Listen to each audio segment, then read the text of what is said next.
Is everybody ready? Yep. All right, Coach, we're going to start off a little bit differently this week. To members of the media, we're going to open up with a comment from Coach Simmons in regards to the A&T game and the incidents that took place. After that, he will not take any questions from the media in regards to it. We will then move forward with the opening remarks about Morgan State. Coach, go ahead. First off, good to see everyone again, and obviously coming off a huge win like we did, we'd like to focus on the positives of last week's game, but just real quickly wanted to address the halftime incident that resulted in two of our players being ejected from the game, one of our players being dismissed because of a second unsportsmanlike, and one of our coaches being dismissed. Obviously, sportsmanship is first and foremost. With our program, we hold ourselves to the highest standard possible. Represent Florida A&M is a huge responsibility, and we always want to, again, represent this fine institution in a first-class manner. So anything that takes away from that, we own up to, and as a head coach, it's my responsibility to ensure that nothing ever happens that would put a black cloud over our great institution and program. So we've addressed it with our team. We understand emotions were high, but it's still no excuse for anything that would, again, detract from what was a great football game. We've done some corrective measures moving forward. I've had extensive conversations with Dr. John Easton, the athletic director, and also the league commissioner from the conference office, and we feel like we've got some things in place to prevent any future situations that might arise because of the configuration of our field and where the teams reside in relation to our sideline and locker rooms. But again, we've put it behind us, we've learned from it, and we feel like we've taken the corrective steps to move forward. But again, we definitely want to make sure that we make everyone understand that that's, regardless of how significant and insignificant it was, it's definitely not something that we as a program are, that we do. That's not something that we do. It's a very passionate game, a very intense game, as we all know.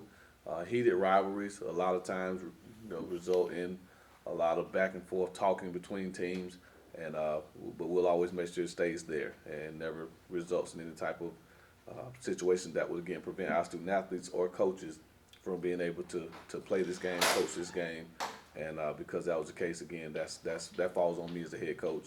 And I accept full responsibility. And again, we've addressed it, and we'll move forward. And looking forward to a big-time game this week against Morgan State.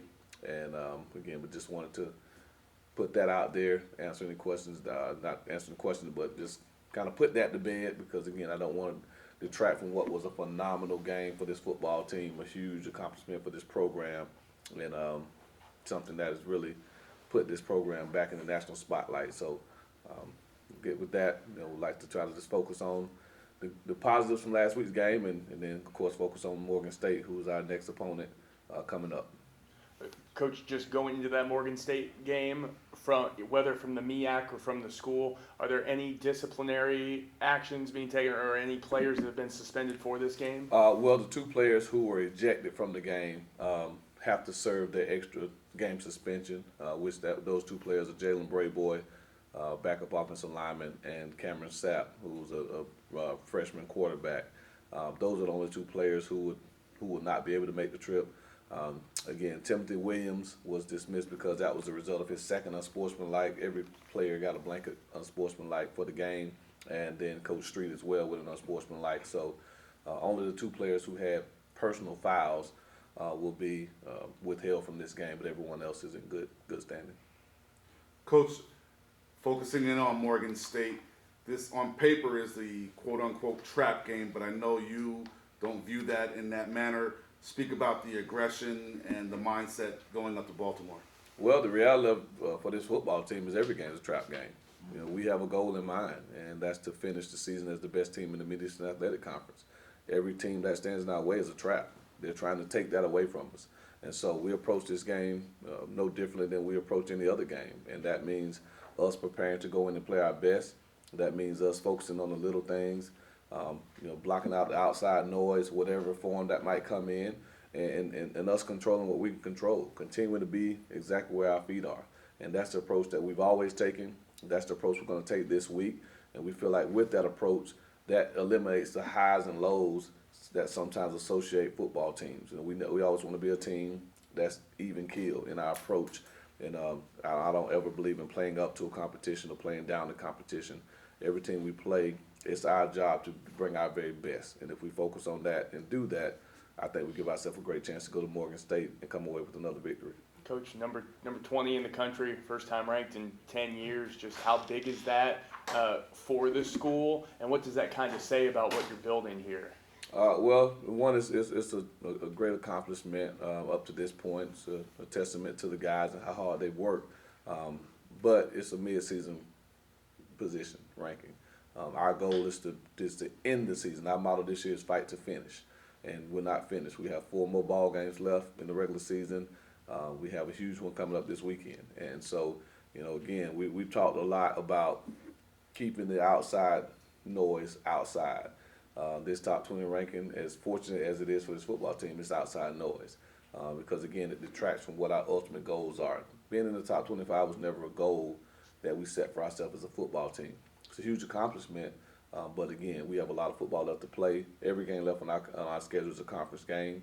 And we have a goal, again, to finish as the number 1 team in the Mid-Eastern Athletic Conference. And we have to take care of business this weekend for that to happen. So that's our focus. Everything about us is dead set on Morgan State. And we want to try to keep it that way. And but again, it's nice for the fans, the student body, for the administration, everyone around us to understand that this program is trending in the right direction. Coach, Morgan State uses a 2-quarterback system. How do you game plan, and what have you seen from both of the guys that take the snaps? Well, again, the one thing our defensive staff has done a great job of all season is studying our opponent and really getting a good feel for what they do. And they'll continue to do that.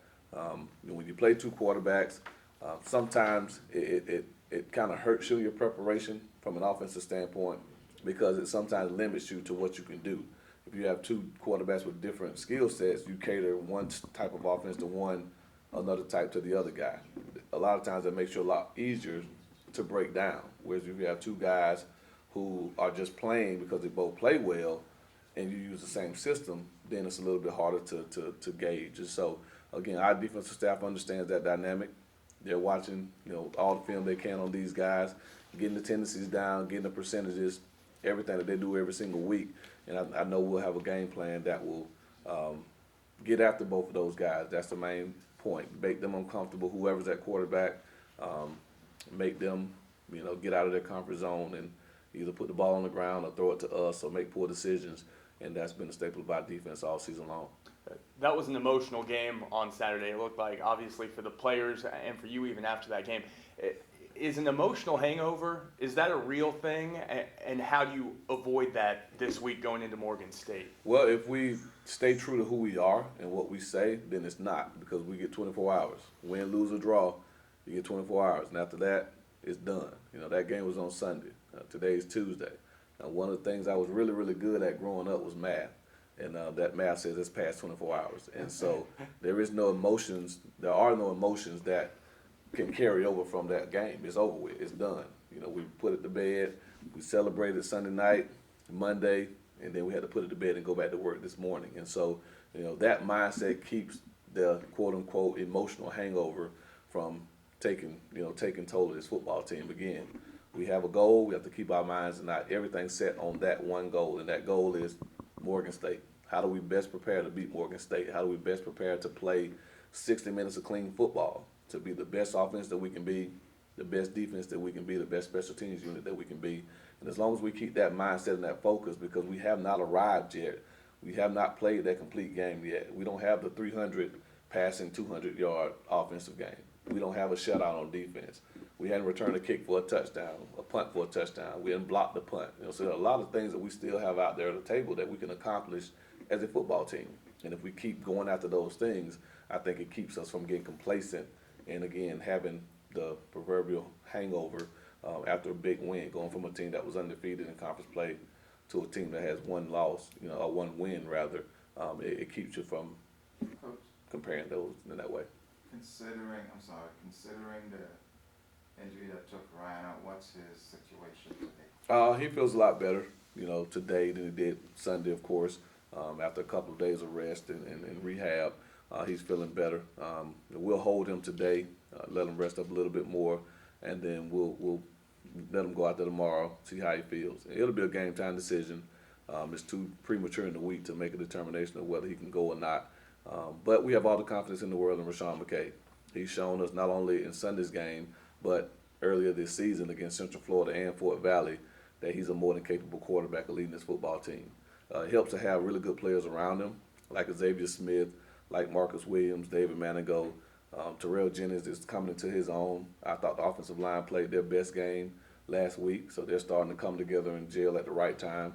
And so that really helps a young guy. If we have to go with Rashawn, the fact that he has really good players and good veteran leadership around him, it'll make his job a lot easier. But again, Ryan will be a game time decision, and we'll continue to evaluate him as the week Coach, progresses. So, Coach Terrell Jennings had a good game. Bo ran the ball well.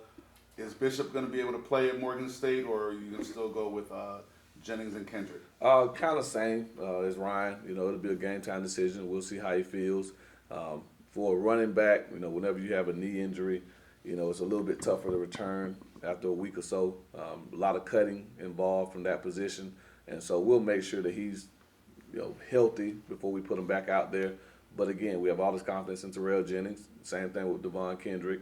Zende Ray took some snaps at running back last week, and we still have Ricky Henrillis and Deshaun Smith in our back pockets if we need to. So we'll have a plan for those running backs to give us the best chance to be successful. But again, we want to make sure that Bishop, Ryan, all the other guys who are banged up, Chad Hunter, that we don't put them in further harm's way by bringing them back prematurely. Coach, I know the focus is on Morgan State, but just want to ask you because it happened today. A&T's coach was saying in his presser that the lesser team won the game on Saturday. Just what's your response to that? Well, if the lesser team won, that means the better coaches won. And so obviously we're much better coaches than they are. We were able to take a lesser football team and beat them 2 years in a row. So again, I don't know. I mean, again, like I said last week before the game, looking at the record, it says 6-1 for non-conference play. There's no asterisk beside it. There's no T for trap game. We trapped them some kind of way. I guess we locked the fences and Gates and Brad when they came in. I guess we had little cheese and breadcrumbs laying around on the field to draw them in. I'm still trying to figure out how we trapped them. Apparently, I went to the administration and told them that since we're a passing team, let's move the game. I don't know I had that much power. I really didn't. I guess I do. I probably need to go ask for a raise if I had that much power to move a game because of our style of play. But again, it's all part of the fun in football. No one likes losing.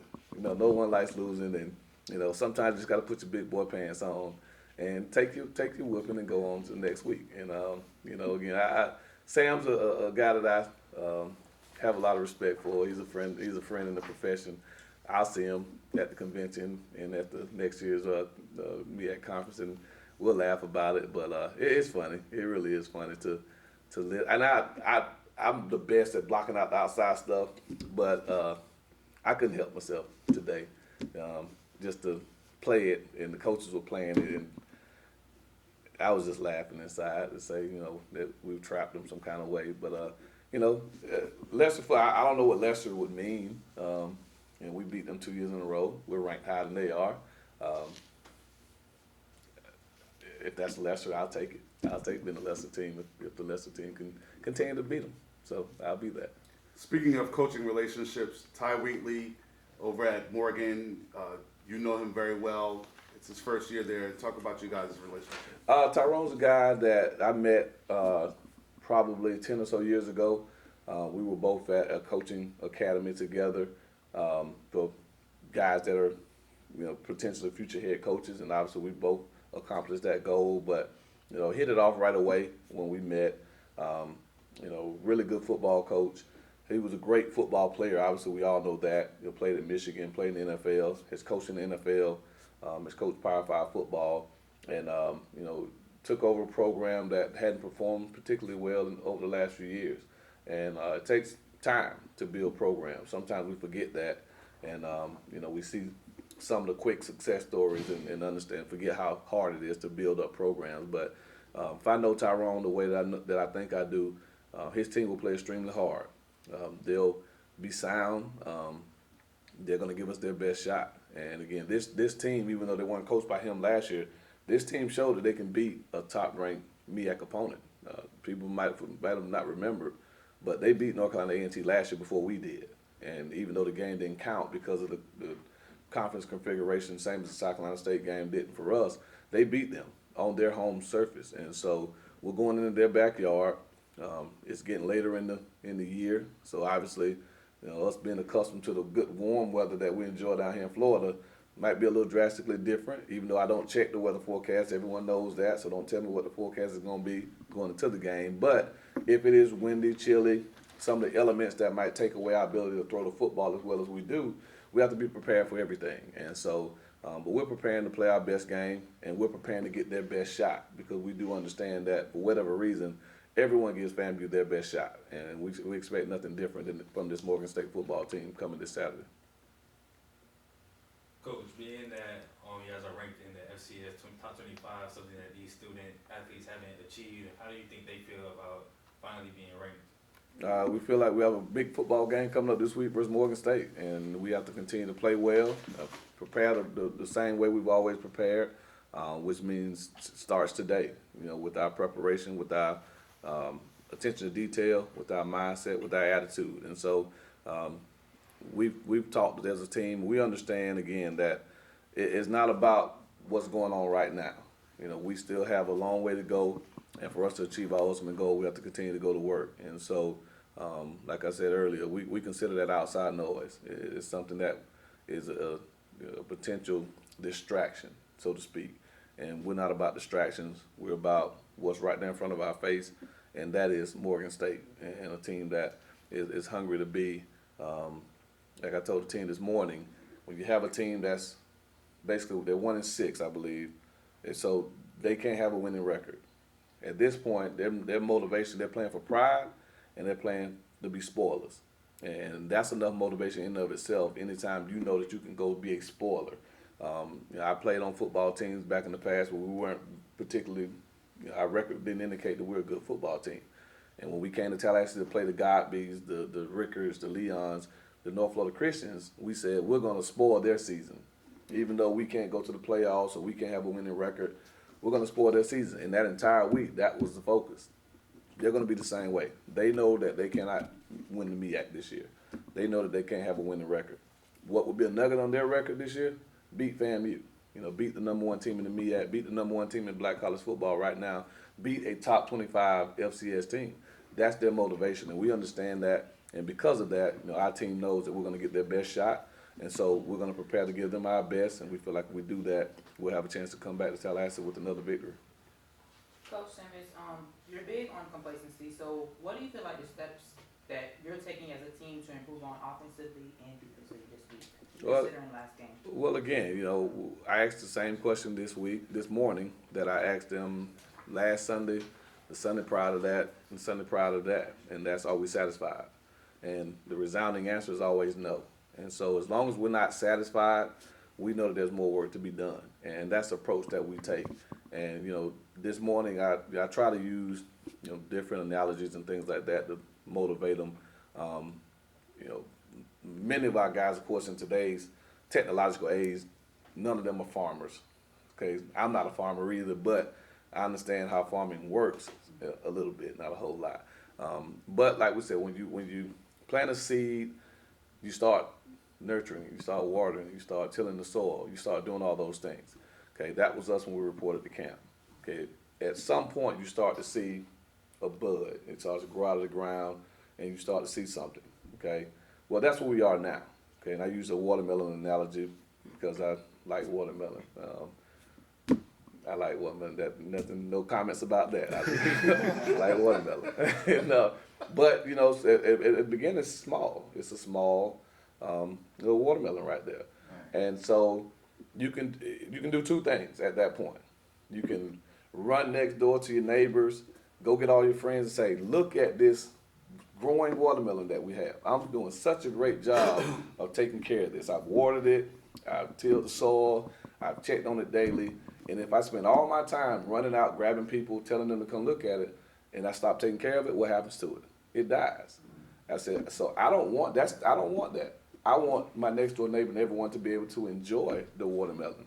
I want to be able to cut it open when it's full and all of us enjoy it. So right now, we're not going to focus on the fact that we're doing a good job watering this plant, that we're doing all the right things to make sure that we nurture it. It's not done yet. We still have some more time before we get to enjoy this big juicy watermelon and that we all can take part of. And so we're in that stage now where if we pat ourselves on the back, if we stop taking care of it, we stop watering it, nurturing it, doing everything that we need to do, it'll die. And that's what happened to this season if we start focusing on the rankings, focusing on our record, focusing on Ryan's record, all those different things. We're going to focus on taking care of everything that we've taken care of from the beginning. Pay attention to detail, focus on the little things, go to class, go to study table, go to treatment, eat right, do the right things, treat people with respect. And if we continue to do that, then November 24th, we can enjoy this big juicy watermelon, hopefully. So that's kind of the analogy I used with the team this morning, and I think that resonated with them a little bit. But just little things like that to try to make them understand that we have to stay focused. We can't really look at everything that's going on right now, even though I'd much rather be here than on the other side of it. But again, in our quest to build a championship program, the sustainability of it is the most important thing. And the last thing, you know, I draw comparisons to certain teams sometimes, and naturally my alma mater is taking a lot of heat right now because they're undefeated. They started the season at #1, but somehow they've dropped to #4 because they're not winning games in the fashion that people anticipate them winning games. They're winning, they have not lost, but they set the bar and their standards so high that they're being penalized for not living up to that standard. That's the type of program I want. I want a program that's winning so much and that's winning so big that when you don't, people say, oh, well, we're going to penalize them and punish them. And so we haven't reached that level yet, you know, and again, so we talked about that a little bit. And but, you know, we're still growing as a program. We're still growing. Being ranked is a sign of us doing the right things. But obviously we have a lot of football left to play, a lot of growing as a program to do to get to that level where it's sustainable, where it's consistent, and that becomes the expectation every single week. So we'll continue to work, we'll continue to scratch and claw and go to work, and again, hopefully continue to put a product on the field that makes everyone in Rattler Nation proud. Any more questions? Fun question for you, Coach. Tonight, NBA tip-off. Lakers, fan. Lakers, all day And long. They're playing the Clippers. Lakers. You know, we won't go into why you're a Lakers fan, but are you going to be up for that 10:30 tip-off? I'm gonna try. We had a 7 o'clock team meeting this morning, so I've been up since about 5:45. But the wife's making me take her on a date tonight. She wants to see Maleficent, so I got to take her tonight. I promised I was gonna do it because I didn't get to do it after the game on Sunday. So after practicing today, after going to the movie tonight, I'm gonna try to get home and watch the Lakers start the NBA season 1-0. And my boy LeBron gets to take it home with AD and all the guys that have joined the club, and I'll be there watching them in my purple and gold. All right, thank you, everybody. Thanks, Get Coach. Appreciate it. Morgan State, 3 p.m., Baltimore. Sam Washington.